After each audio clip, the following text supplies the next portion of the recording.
Hello बच्चों, आइए देखते हैं प्रश्न। खंड अ के लिए खंड ब से चुनकर सही जोड़ियां बनाइए। खंड अ और खंड ब दिए गए हैं, हमें क्या करना है, इनके सही जोड़े बनाना है।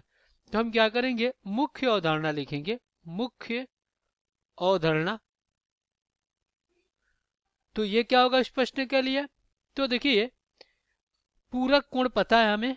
पूरक कोण से, पूरक कोण क्या होता है, जब दो कोणों का योग कोण ए प्लस कोण बी 90 अंश का होता है तो ये पूरक कोण कहलाता है। और त्रिकोणमितीय अनुपात में हमें पता है कि साइन 90 अंश माइनस ए क्या हो जाएगा, कॉस ए के बराबर।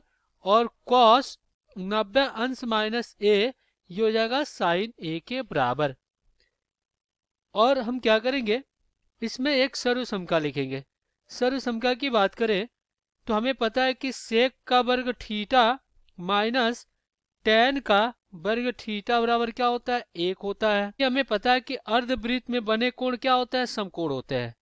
तो ये आपका एक वृत्त है जिसका केंद्र O है, और ये आपका क्या है, ये आपका व्यास है। वृत्त के सबसे बड़ी जीवा क्या होता है, व्यास होता है। जीवा क्या होता है, वृत्त के किन्हीं दो बिंदु को मिलाने वाली रेखा को हम जीवा कहते हैं, तो ये आपका जीवा हो जाएगा। लेकिन अगर व्यास की बात आई तो वृत्त के सबसे बड़ी जीवा क्या होता है, व्यास होता है। और एक प्रकार से ये भी कह सकते हैं कि वृत्त के केंद्र से होकर परिधि के दो बिंदु को मिलाने वाली रेखा को हम व्यास कहते हैं। तो ये ए भी क्या होगा, इसका व्यास होगा। और ये आपका क्या हो गया, ये पूरे भाग क्या हो गया, ये अर्धवृत्त हो गया और ये अर्धवृत्त हो गया। तो अगर हम क्या करें, अर्धवृत्त में कोण बनाएं तो देखिए ये आपका क्या होगा, अर्धवृत्त में कोण हो गया।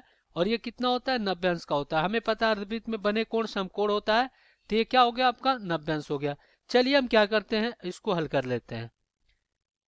तो यहाँ पे सबसे पहला पार्ट हल करेंगे।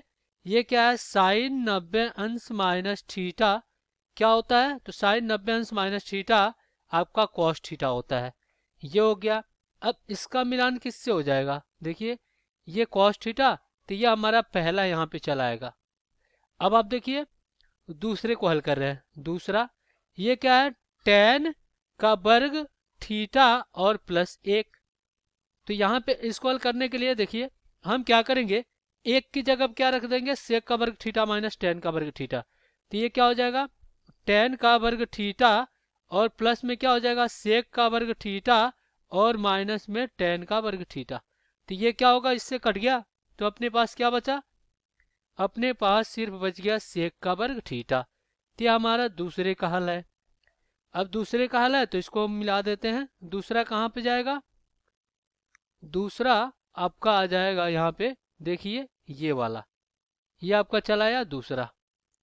अब हम क्या करते हैं, तीसरे को अलग कर लेते हैं, कोसेक थीटा गुणे साइन थीटा। तो तीसरा यहाँ पे कोसेक थीटा और गुणे में क्या आपका साइन थीटा। और हमें पता है कि कोसेक थीटा बराबर क्या होता है, 1/साइन थीटा होता है।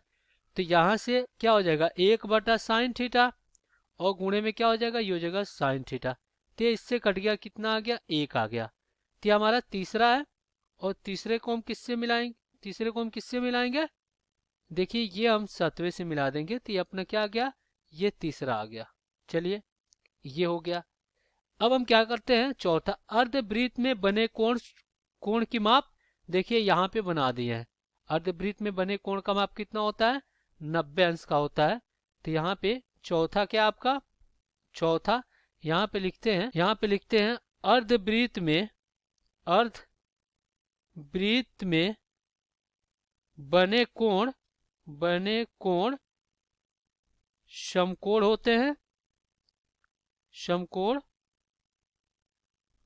होते हैं, अर्थात 90 अंश होता है, अर्थात 90 अंश का कोण बनाता है। तो यहाँ पे अब क्या हो जाएगा, 90 अंश के पास मिला देंगे। तो ये हमारा क्या आ जाएगा, यहाँ पे आ जाएगा चौथा भाग।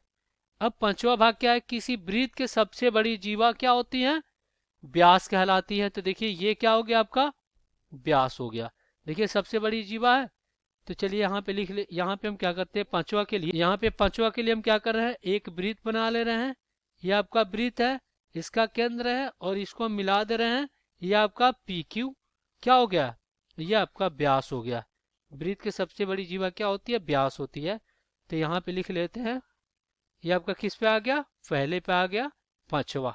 अब देखिए मिलान को हम क्या करें, यहाँ पे लिख ले रहे हैं। चलिए यहाँ पे पहला किससे मिला आपका, पहला मिल गया था तीसरे से, तीसरे से, और दूसरा किससे मिला, दूसरा मिला था आपका यहाँ पे पांचवे से, और फिर तीसरा किससे मिला, तीसरा आपका मिल गया था देखिए यहाँ पे सतवें से, सतवा से मिल गया था, और चौथा आपका किससे मिला, चौथा आपका मिल गया नब्बेंश यानी छवें से, तो ये छवा से मिल गया। और पांचवा आपका किससे मिल गया, देखिए पांचवा आपका मिल गया है पहले से, तो यहाँ पे आपका क्या हो गया, पहला। तो यही क्या हो जाएगा, आपका उत्तर हो जाएगा। आशा करते हैं बच्चों ये प्रश्न आपको समझ में आया होगा। धन्यवाद।